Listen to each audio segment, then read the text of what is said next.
O Egito não era apenas um reino de reis e templos, era também o lar de milhões de pessoas comuns que davam a vida a essa civilização única. Eu sou o João e esse é o nosso quadro semanal Civilizações Antigas. Hoje, no segundo episódio da série Egito Antigo, vamos falar sobre a sociedade, cultura e a religião, desde a hierarquia do poder até os mistérios da vida após a morte. Se você não assistiu ao nosso primeiro episódio, Egito Antigo, Origem e Formação, o vídeo está disponível no card que aparece aí em cima. Então se prepare, pois começaremos após a vinheta.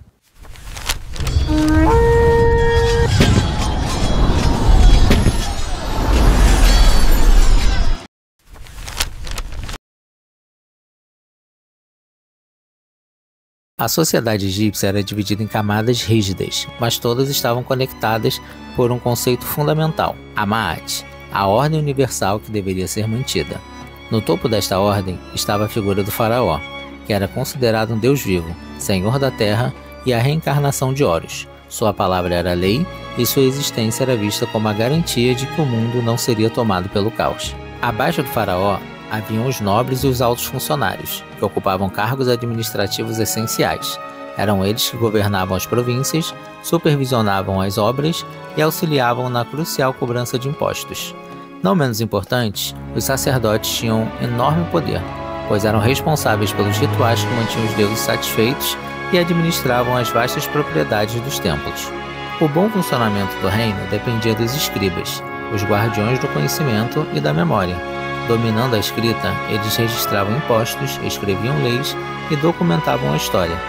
Já os soldados protegiam as fronteiras e eram vitais nas campanhas militares, sendo frequentemente recompensados com terras ou riquezas, permitindo uma rara ascensão social para suas famílias. A base produtiva era composta por artesãos e comerciantes, que fabricavam e vendiam objetos de luxo, utensílios do dia a dia e joias, abastecendo o comércio interno e externo. No entanto, a maior parte da população era composta pelos camponeses, que trabalhavam incansavelmente nas margens do Nilo, garantindo a alimentação e a sobrevivência do reino. Por fim, existiam os escravos, geralmente prisioneiros de guerras, que realizavam os trabalhos mais pesados, cumprindo funções indispensáveis para a manutenção das obras e da economia egípcia. Apesar dessa hierarquia rígida, a sociedade egípcia oferecia alguma mobilidade. Um escriba habilidoso ou um soldado leal poderia ascender, ganhando prestígio e recompensas que beneficiavam toda a sua família. A religião egípcia era politeísta e permeava absolutamente todos os aspectos da vida. Cada gesto, cada construção e cada festa estava ligado à necessidade de manter a Ma'at, a harmonia entre os deuses e os homens. A fé não era apenas um conjunto de rituais, era a própria estrutura que dava sentido à vida. O panteão egípcio era vasto, mas alguns deuses eram centrais. Ra, o deus Sol, era reverenciado como criador supremo da vida e governante do universo.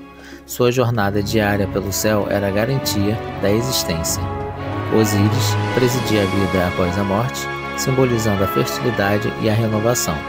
Sua irmã e esposa Ísis representava a maternidade, a magia e a fidelidade, sendo a protetora por excelência, enquanto Horus, o deus falcão, simbolizava o poder real e encarnava a figura do faraó. Por fim, Anubis, o deus chacal, era o guia dos mortos e o patrono da mumificação. Os templos eram mais do que casas de oração. Eram centros de poder político, econômico e espiritual. Embora o povo comum não tivesse acesso ao interior sagrado, onde residiam as estátuas dos deuses, participava fervorosamente dos festivais e procissões públicas, mantendo viva a fé coletiva. E se vocês quiserem um vídeo falando somente sobre os deuses egípcios, comente aqui. Para os egípcios, a imortalidade dependia da preservação de duas essências, o Ka, a força vital ou espírito, e o Ba, a alma ou personalidade. O corpo precisava ser preservado para que o Ka pudesse reconhecê-lo e o Ba pudesse voltar a ele, permitindo a vida eterna no campo de juncos, o paraíso egípcio. O processo de mumificação, que durava cerca de 70 dias, era minucioso e ritualístico. Primeiro, os embalsamadores retiravam os órgãos internos, que eram cuidadosamente lavados e guardados nos famosos vasos canópicos. Cada vaso tinha uma tampa representando um dos 4 filhos de Horus, protetores específicos do fígado, pulmões, estômago e intestinos. O cérebro, curiosamente, era descartado, mas o coração era deixado no corpo, pois era considerado o centro da inteligência e das emoções, essencial para o julgamento final. O corpo, então, era totalmente desidratado com natrão, um tipo de sal natural, por cerca de 40 dias. Depois era lavado e envolto em inúmeras camadas de linho, entre as quais se colocavam amuletos e joias, destinados a proteger o morto em sua viagem. O último e mais importante ritual era a abertura da boca, onde os sacerdotes tocavam simbolicamente a múmia para restaurar seus sentidos para o uso no além. A qualidade da mumificação variava conforme a posição social. Faraós e nobres recebiam rituais mais sofisticados, enquanto pessoas comuns tinham versões mais simples do processo. No caso dos faraós, o ritual era ainda mais grandioso.